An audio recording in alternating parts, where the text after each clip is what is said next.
Welcome back to our study of Proverbs. This is session 2 of our Shandon Summer Soul Food study of the book of Proverbs. Glad to have you back. If you're with us for the first time, we're going to be covering this section, the beginning series of Proverbs, which kind of sets up what's going to take place in the rest of the book. And the idea is it takes about 9 chapters, but there's an appeal and warning confronting youth and the dangers of confronting youth.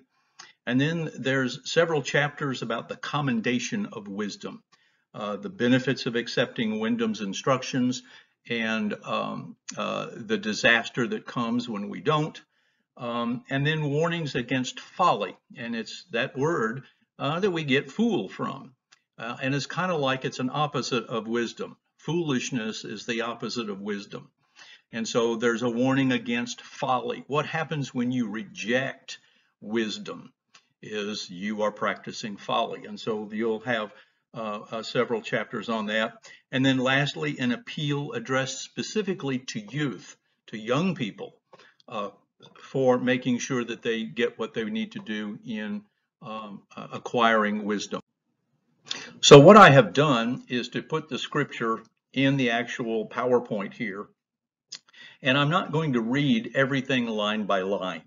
But what I have done is to highlight certain things that I think are interesting and that give us the point of what is going on. But I want to encourage you to continue to use this to read through the whole thing. It's really excellent language. It's very poetic. It's just a good study. So to begin with, in chapter 1, we have the actual purpose and the theme of what we're going to be studying. The Proverbs of Solomon, son of David, king of Israel, for gaining wisdom and instruction, for understanding words of insight, for receiving instruction in prudent behavior, doing what is right and just and fair, for giving prudence to those who are simple, knowledge and discretion to the young. Let the wise listen and add to their learning, and let the discerning get guidance, for understanding proverbs and parables, the sayings and riddles of the wise.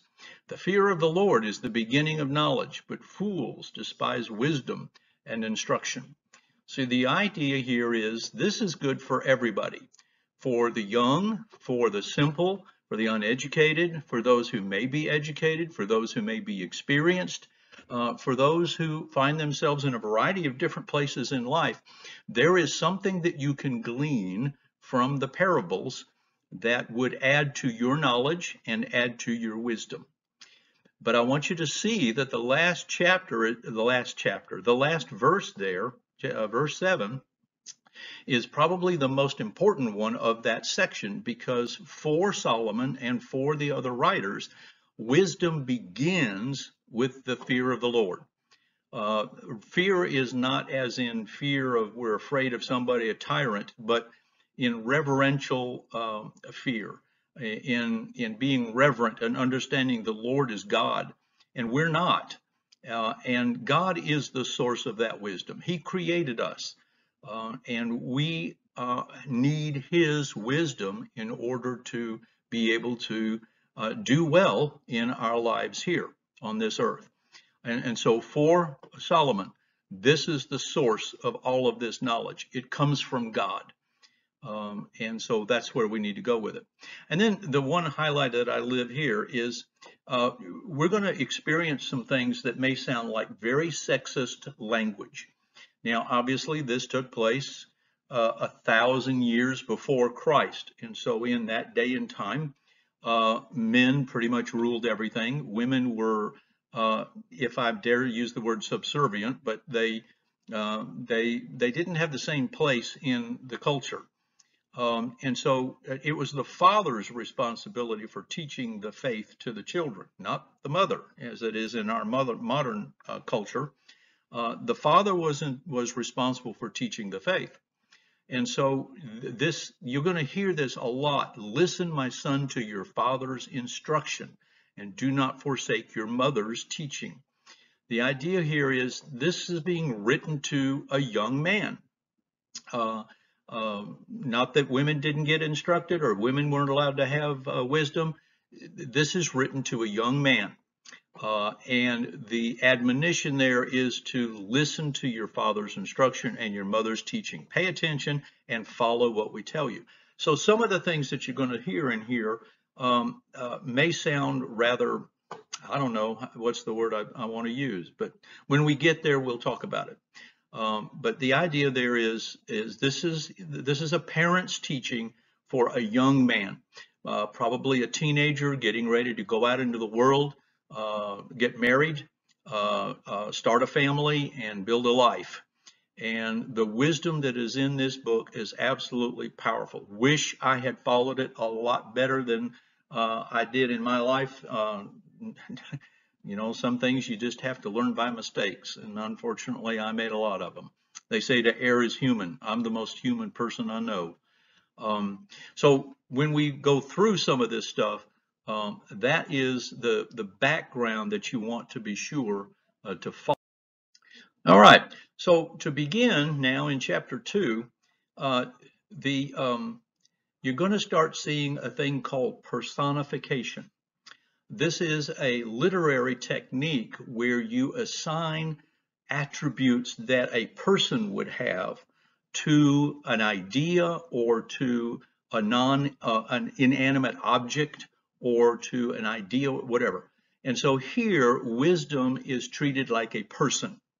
And later in it, you're going to find that it's given a female voice. And we'll talk a little bit more about that. But it starts off with wisdom's rebuke. Out in the open, wisdom calls aloud. She raises her voice in the public square. On top of the wall, she cries out. At the city gates, she makes her speech. In other words, wisdom is not something that is hidden away for people who can't find it. It's out in the open. All you have to do is look. And wisdom calls out in the most public areas of our life. The public square was where men would gather for debates and for ruling. At the city gates, where people would come in and out of their lives, in and out of the country. And so the idea here is the wisdom is calling for everybody. But the idea there is some people are not going to accept wisdom. And in verse 32, for the waywardness of the simple will kill them, and the complacency of fools will destroy them.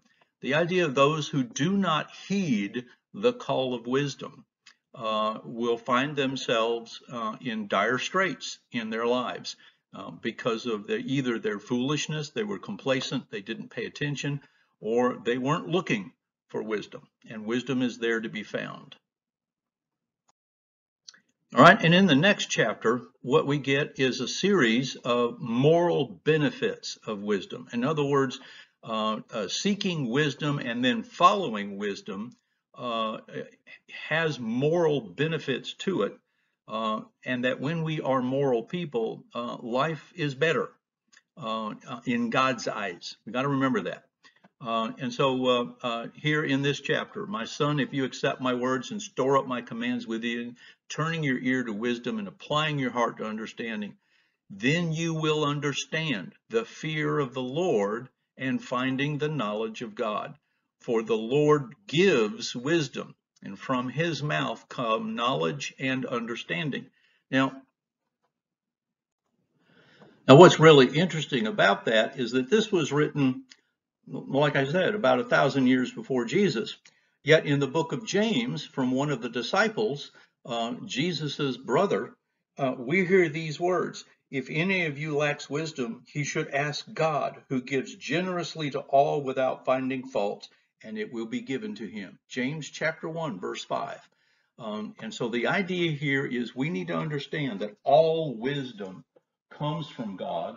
And if we lack wisdom and ask for it, God will give us wisdom. That's my daily prayer as I start my day with my daily devotional is, Lord, I need wisdom. I have a lot of knowledge, but I need wisdom. I need discretion. I need how to make good decisions. And I find that God is faithful in helping me to do that. All right, here is a continuation of that. Then at verse 5, then you will understand the fear of the Lord and find the knowledge of God, for the Lord gives wisdom. From his mouth comes knowledge and understanding. And so the idea here is this is the source of our moral understanding is God. And so further moral benefits of wisdom is that then you will understand what is right and just and fair in every good path. The idea there is God is the source of fairness and justice and righteousness, and those who follow the moral benefits of wisdom will then practice what is right and just and fair. There's several places as we get into the things a lot deeper in the actual Proverbs of Solomon is you'll find things about doing things fairly and not taking advantage of the poor or of the simple. And so that's part of that. Wisdom will save you from the ways of wicked men, from men whose words are perverse, who have left the straight paths to walk in dark ways. And so the idea there is not only will you know what is right and just and fair, but because you know that, now you can discern the ways that are not right and just and fair, and that you will be able to choose the moral road. All right, and wisdom will save you also from the adulterous woman, from the wayward woman with her seductive words. Now, you're going to hear a number of things about adulterous women. Um, Please don't take this as we're picking on women, but remember, this is an admonition to a young man who's getting ready to go out into the world. And one of the things that matters very much to the Jewish people in their law, it's one of the 10 commandments, is you shall not commit adultery. Faithfulness in marriage and sexual relationships is absolutely critical to a moral society in God's eyes. And so part of the setting up of all of this, of the benefits of wisdom, is that the father then addresses to the son the dangers and the folly of engaging in adultery with married women. Okay, and so you're going to see this theme keep coming back up over and over and over again.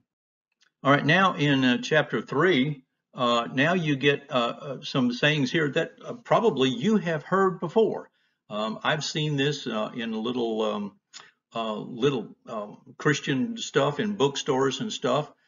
Trust in the Lord with all your heart and lean not on your own understanding. In all your ways submit to him, and he will make your path straight. Do not be wise in your own eyes. Fear the Lord and shun evil. And I like the way this talks about that. This will bring health to your body and nourishment to your bones. If you fear the Lord and shun evil, you're going to be healthier and better off than you would be if you were not. But I find that little passage right there has been pulled out, and a lot of people have no idea where it comes from. But we've seen that before. Now here in verse 27 through 30, we get some very specific ideas of what is considered to be moral behavior. Do not withhold good from those to whom it is due, when it is in your power to act. Do not say to your neighbor, come back tomorrow and I'll give it to you, when you already have it with you. Do not plot harm against your neighbor who lives trustfully near you. Do not accuse anyone for no reason when they have done you no harm. Do not envy the violent or choose any of their ways. It's very interesting. And these are part of the behaviors that we hear in the law that come about with the law of Moses, of how you treat your neighbors. So this is one of the ways then that how wisdom bestows well-being on not just us, but our neighbors around us. I'm going to skip this slide and go to the next slide. So let's take just a moment now and talk about some questions here. Wisdom is available to all, but what keeps us from accepting it? And have you ever experienced a time when God provided you wisdom? Are you willing to put God to the test and bring him the full tithe? What are some of the ways God has disciplined you as a result of your bad decisions? Take a moment and discuss these questions, and then you can start back up.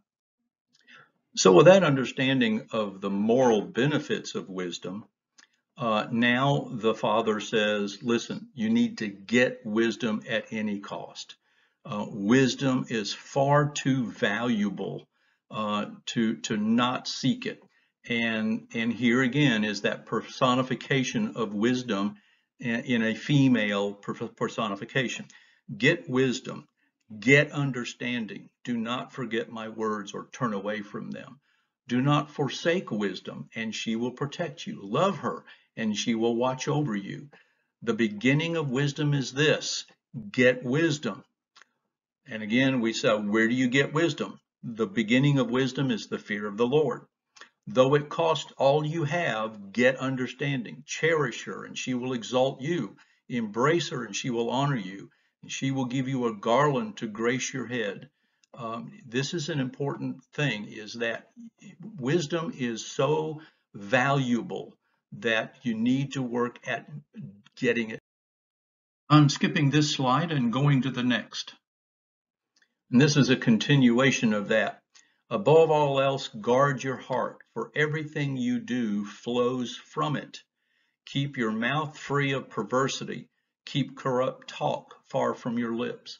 Let your eyes look straight ahead. Fix your gaze directly before you.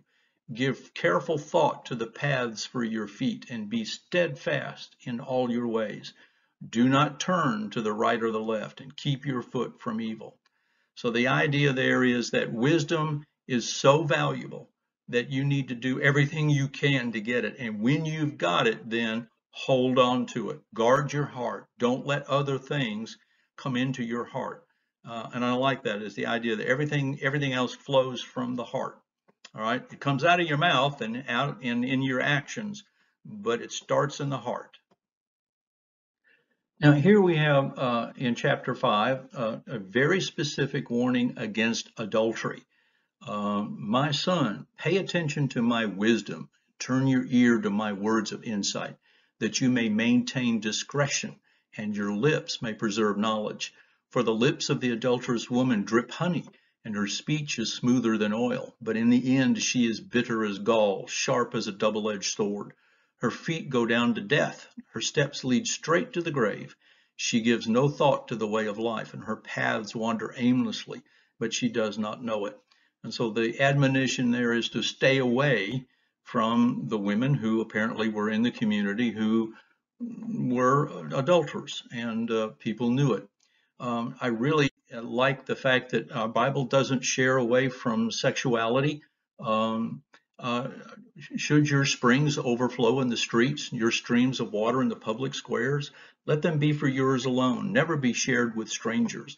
May your fountain be blessed, and may you rejoice in the wife of your youth, a loving doe, a graceful deer. May her breast satisfy you always. May you ever be intoxicated with her love. Why, my son, be intoxicated with another man's wife? Why embrace the bosom of a wayward woman? For your ways are in full view of the Lord, and he examines all your paths. The evil deeds of the wicked ensnare them. The cords of their sins hold them fast. For the lack of discipline, they will die led astray by their own great folly. Some really good poetic language. All right, let's take another pause and ponder some more questions. Name some things our society values. And what do you strive for at all costs? And why is wisdom not high on what may be both of those lists?